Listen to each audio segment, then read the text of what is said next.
I'll just be showing you quickly how I made the labels for this.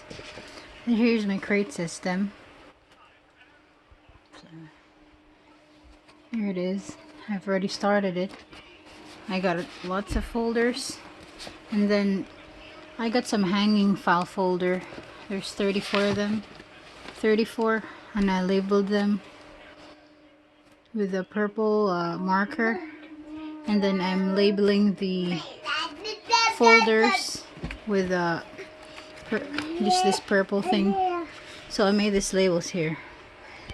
I'm trying to organize it right now, and I just taped it on a folder using just a tape, and this is how I am organizing it.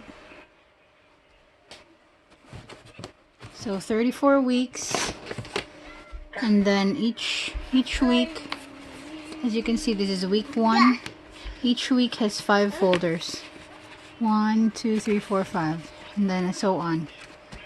So I'll be making 2 of these crates, one for Shiloh and one for Naomi, and Shiloh's color is purple and Naomi's is going to be yellow.